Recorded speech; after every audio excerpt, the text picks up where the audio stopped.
Definitely সেইটো যদিহে কিবা দুৰ্নীতিৰ প্ৰসংগ আহে তেতিয়াহ'লে আমি দলৰ ভিতৰত আমি সেইখিনি দাবী উত্থাপন কৰিম। বিশেষকৈ আজি আমাৰ যিখিনি সমস্যা হৈ আছে, আমাৰ BTRত যিসমূহ এটা চামে আমাৰ বড়ো অনাবড়ো ৰাজনীতি কৰি আছে, মোৰ পদক্ষেপ হ'ব বড়ো আৰু অনাবড়ো ৰাজনীতি ধ্বংস কৰা, সেইটোৱে মোৰ লক্ষ্য। আৰু সামগ্ৰিকভাৱে আমাৰ যাতে প্ৰতিটো জাতি জনগোষ্ঠীৰ উন্নয়ন হয় সেইটোৱে বিচাৰোঁ। মই আজি UPPL দলত যোগদানহে কৰিছোঁ। দলে যি দায়িত্ব দিয়ে, দলে মোৰ ওপৰত যি দায়িত্ব দিব সুচাৰুৰূপে নিষ্ঠা আৰু সততাৰে পালন কৰি যাম। আজি চাব আমাৰ ছাৰ লগত আছে মুছলপুৰৰ সন্মানীয় MCLA তথা আমাৰ BTRৰ কাৰ্যবাহী সদস্য ৰাকেশ ব্ৰহ্ম ছাৰ।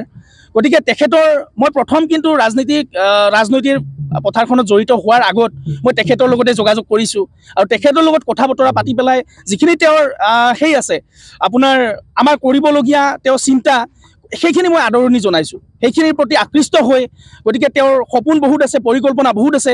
এই পৰিকল্পনাসমূহ যাতে আমি একলগ হৈ পেলাই আগবঢ়াই লৈ যাব পাৰোঁ, সেইকাৰণে মই আজি UPPL দলত যোগদান কৰিছোঁ।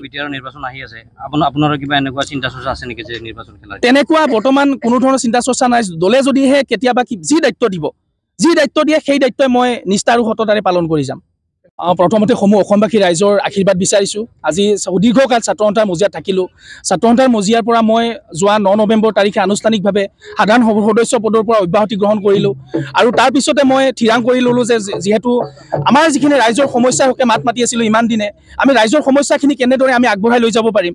গতিকে মূলত আমাৰ সমগ্ৰ BTR অঞ্চলৰ যি প্ৰমোদ বড়োৰ নেতৃত্বাধীন সন্মানীয় যিখন BTR চৰকাৰ, এই চৰকাৰখনে আজি দেখিছোঁ হত্যা হিংসাকে ধৰি বহুখিনি ৰোধ কৰিবলৈ সক্ষম হৈছে।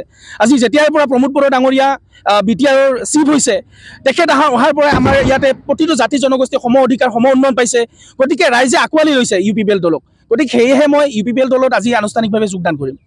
আজি চাব বিভিন্ন ধৰণৰ ৰাজনৈতিক দল থাকিলেও আমাৰ ইয়াতে আগতে যিসমূহ ৰাজনৈতিক দল আছিলে, গতিকে ইয়াত UPPLৰ বাহিৰে কোনো বিকল্প নাই মই ভাবিছোঁ। আৰু মই যেতিয়া ৰাজনৈতিক পথাৰখনত জড়িত হৈছোঁ, প্ৰতিখন আমাৰ গাঁৱতে মই তেওঁলোকৰ পৰামৰ্শ লৈছোঁ যে মই কেনেদৰে আগবঢ়াটো আপোনালোকে বিচাৰে, কেনেদৰে আগবাঢ়িলে আপোনালোকে মোক হৰেকৃষ্ণ পাঠক হিচাপে ছাত্ৰ সন্থাৰ মজিয়াত থাকোঁতে যিখিনি মৰম দিছিলে সেই মৰমখিনি অটুট থাকিব।